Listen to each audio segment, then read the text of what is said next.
Selamat datang di podcast 327 di Ngopi, Ngobrol Pajak Terkini episode 1 NIK dan NPWP.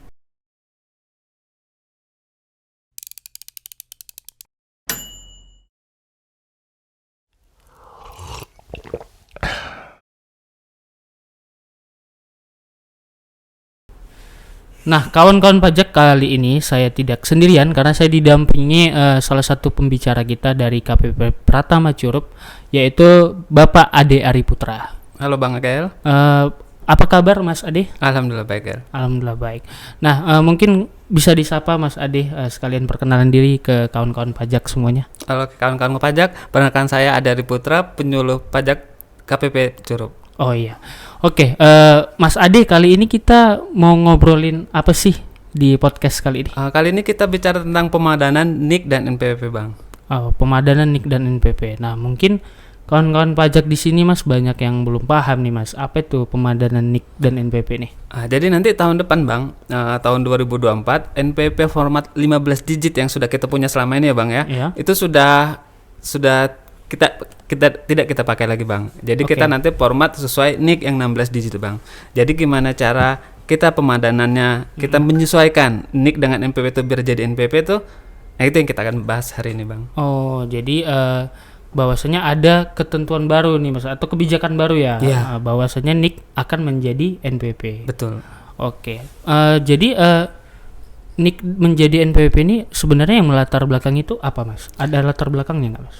Jadi dari pelaksanaan Undang-Undang Harmonisasi Peraturan Perpajakan yang mengamanatkan bahwa ya NPWP orang pribadi bagi penduduk Indonesia itu menggunakan NIK. Nah, jadi sudah diatur di undang-undang. Terus turun juga Peraturan Presiden nomor 83 tahun 2021 ya Bang, bahwa setiap pelayanan publik kan sudah lama nih, setiap kita mau melakukan perizinan, kita melakukan perbankan, pendidikan itu kan sudah harus menyatukan NIK dan NPWP. Nah, itu juga karena dasarnya Bang. Terus turun lagi Bang, ada namanya Peraturan Menteri Keuangan nomor 112 Bang, tentang NPWP bagi orang pribadi dan badan dan instansi pemerintah. Di situ diatur lebih khusus dan berlaku sejak 14 Juli tahun 2022. Nah, itu udah lama kan, udah tahun kemarin ya. Tahu nggak kenapa Bang? Kenapa tuh Mas baru sekarang nih dibahas?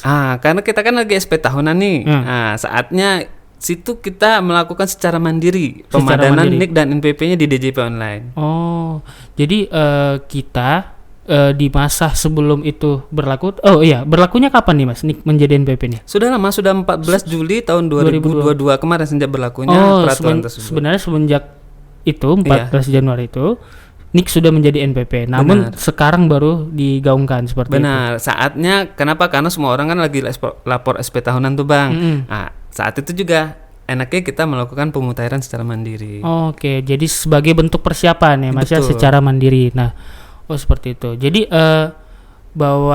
jadi NIK menjadi NPWP itu tujuannya sebenarnya gimana nih Mas? Untuk apa tuh sebenarnya pemerintah membuat kebijakan seperti itu? Jadi sebenarnya kan sebelumnya kan kita ada di Undang-Undang KUP kan Bang, syarat untuk punya NPWP kan ada 2 nih Bang. Apa coba Bang? Setahu saya sih ada 2, syarat subjektif dan objektif. Nah, karena subjek itu kan Bang, hampir seluruh orang Indonesia kan sudah subjek tuh. Nah, kenapa nggak kita langsung jadikan NIK itu sebagai NPWP? Jadi ketika penduduk Indonesia untuk melakukan sudah punya NPWP sebenarnya, karena berdasarkan NIK itu. Jadi ketika dia membayar, dia cukup aktifkan saja.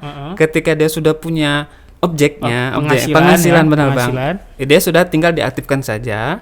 Jadi NPWP. Itu saja Bang nanti ke depan. Jadi ke depannya semua yang punya NIK ya Mas ya, itu menjadi wajib pajak seperti itu ya, dan NIK menjadi NPWP. Ya, selain itu juga Bang. Jadi nanti ketika orang pribadi tersebut dia melakukan transaksi dapat bukti potong atau kita buat faktur nih Bang. Jadi kalau udah buat faktur kan minta NPWP. Kalau nggak ada NPWP dia minta NIK kan. Karena itu ngapa nggak kita gabung aja deh. Jadi sekarang kita minta buat faktur, buat pokoknya semua kegiatan kita. Ketika kita melakukan sesuatu kita nggak perlu NPWP lagi, tapi nanti kita pakai nomor KTP itu. Jadi mungkin pemerintah ini ya Mas ya membuat NIK ini menjadi apa Mas, kayak di Amerika Serikat tuh Mas, satu identifikasi itu, Mas? Iya, si Social Security Number. Ah, Nah, kalau di Amerika kita punya itu, Bang. Nanti Ah. kita punya namanya SIN, Single Identity Number. Single Identification Number. Oke. Iya. Oh, jadi kawan-kawan pajak bahwasanya NIK itu akan menjadi satu-satunya ya, Mas ya, identitas Yap. dari kita untuk banyak bisa digunakan ya, Mas ya. Iya. Kayak di Amerika Serikat dia mau untuk apa? Kesehatan, untuk penerbangan ke bandara mungkin dia pakai satu itu. single. Nanti kita pakai KTP itu sebagai Single Identity Number. Jadi lebih mudah ya, Mas ya. Betul. Nah, KTP juga sekarang udah berbentuk elektronik kan ya. Jadi dia unik, satu kali diterbitkan kan, Ya, seumur hidup. seumur hidup. Nah, udah kita pakai itu aja. Jadi nanti kita semua pengurusan itu mudah, cepat dan pasti. Dan simple ya, Mas ya. Betul, Pak. Dan ketika pun memang NIK itu misalnya maaf kata nih meninggal dunia, NIK-nya kan otomatis terhapus tuh, Mas ya. Berarti secara tidak langsung subjektifnya pun terhapuskan ya, Mas ya. juga. Oh, berarti lebih ini ya, Mas ya. Nah, jadi gimana ini, Mas? Kawan-kawan pajak mungkin belum mengerti nih cara pemadanannya. Nah, gimana nih langkah-langkahnya, Mas? Nah, tapi sebelumnya boleh cerita nih, Bang. Boleh. Ah, Masa nggak boleh sih? Iya. Jadi semenjak tahun lalu 2022 Direktorat Jenderal Pajak itu sudah melakukan pemadanan data. Jadi kita sudah kerjasama sama di Zukcapil untuk melakukan pemadanan itu, Bang. Jadi dari 69 juta penduduk Indonesia, NIK yang sudah sinkron, belum sinkron itu ada 24 juta yang sudah valid, Bang. Oh, jadi sudah ada 24 juta yang valid. Iya, masih ada 29 yang perlu konfirmasi dan 15 juta yang perlu pemutakhiran. Nah, kenapa belum valid? Ya. Karena banyak variabelnya, Bang. Apa aja jadi itu, Mas? seperti nama tuh, Bang. Ada yang disingkat jadi Muhammad jadi M titik gitu, Bang. Oke. Atau alamat yang sudah pindah dia. Atau dia tempat lahir tuh, misalnya dia Rejang Lebong jadi Curup. Itu kan berbeda tuh, Bang. Iya. Nah, DJP tidak berhak misalnya untuk mengupdate itu, kita limpahkan kepada masyarakat yang punya NPP untuk melakukan pemutakhiran secara mandiri, Bang. Oh, jadi terhadap data-data yang Mas sebutkan tadi, nama seperti tempat lahir itu harus sesuai. Iya. Harus sesuai dengan NIK yang dimiliki sekarang. Nah, kan kita punya yang lama tuh. Kalau punya NPP sudah data-data lama harus dia pindah, dia belum update. Nah, itu di situ kita melakukan pemetaan secara mandiri. Benar. Sama juga kasusnya NIK-nya itu nomor yang lama ya, Mas ya. NIK yang bukan 16 digit itu. Mungkin ada beberapa masyarakat yang mungkin di NPP-nya itu masih NIK lama ya, Mas ya. Itu juga perlu ya, Mas ya. Oh, jadi dilakukan sekitar berapa juta tadi, Mas? Sekitar 29 juta dan 15 juta. Oh ya. Nah, ini kawan-kawan pajak. Jadi kawan-kawan pajak yang belum memvalidasi ya, Mas ya, memvalidasi NIK-nya di DJP Online, silakan lakukan sekarang ya, Mas ya. Selain itu sebenarnya kita sudah melakukan menghubungi ya, ada kering pajak sudah menelpon, mungkin ada teman-teman yang sudah telepon sama kering pajak ya untuk melakukan pemutakhiran. Ada juga lewat email atau helpdesk. Nah, setiap yang udah pernah melakukan kantor pajak nih kita mencetak ulang atau helpdesk, biasanya kita lakukan pemutakhiran. Nah, jadi yang belum pernah kantor pajak, belum pernah melakukan kontak sama kita, itu yang agak misalnya mesti melakukan pemutakhiran. Karena mungkin memang data-datanya masih data-data lama ya. Dan kita belum pernah komunikasi nih sama Bapak Ibu. Mungkin dia waktu daftar mungkin cuma syarat kerja kali, Mas ya, 10 tahun ke depan nggak pernah dia apa-apain tuh. Itu. Gitu. Kita perlu update itu, Bang. Oh gitu. Nah, Mas, pasti nih kawan-kawan pajak bertanya-tanya nih, Mas. Kalau dia lupa nih memvalidasi NIK-nya di DJP Online, apa yang terjadi, Mas? Karena kan NPWP format 16 NIK itu kan tahun depan, jadi kita masih ada waktu, sebenarnya masih setahun sih. Tapi karena kita laporan cuma setahun sekali ya, saat inilah kita bagus waktu yang tepat lah, Bang. Waktu yang tepat. Nah, terus efeknya apa, Bang? Efeknya apa nih, Mas? Kalau dia nggak validasi nih? Iya, jadi efeknya nanti seperti terputus begitu. Jadi kan kita udah pernah laporan nih, Bang. Abang udah pernah laporan, udah pernah melakukan bayaran.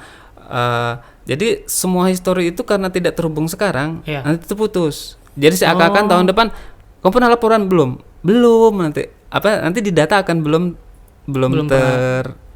tersinkron. Iya. Jadi seperti itu, seperti kayak NPWP baru, padahal kita selama ini udah bayar pajak kan banyak. Oh, karena tadi itu ya, Mas, karena dia belum memvalidasi NIK-nya. Jadi tidak terhubung antara NIK sama dan NPWP-nya. Jadi Jadi memang sangat mudah sebenarnya ya Mas ya untuk memvalidasi NIK kita menjadi NPWP. Oh iya Mas, jadi kan NIK tadi sudah menjadi NPWP nih per tanggal 1 Januari 2024. Bagaimana nih nasib kartu lama itu Mas?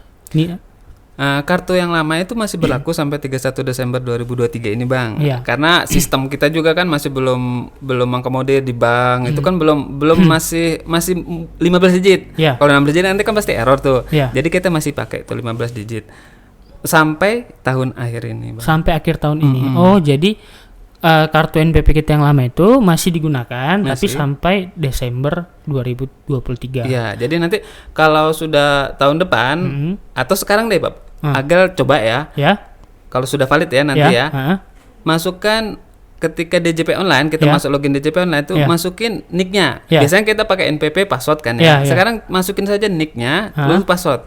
Kalau itu sudah bisa masuk artinya kita sudah sinkron. Iya. Karena secara sistem kita sudah bisa 16 digit, tapi sistem yang lain kan masih belum tuh Bang. Masih 15 digit. Jadi kita pakai NPP itu masih kita pakai sampai akhir tahun. Makanya kita diberi waktu ya Mas ya untuk memadankan tadi ya sampai di Desember 2023. Oh iya, jadi tunggu apa lagi nih kawan-kawan pajak? Segera lakukan pemadanan NIK menjadi NPWP di DJP online.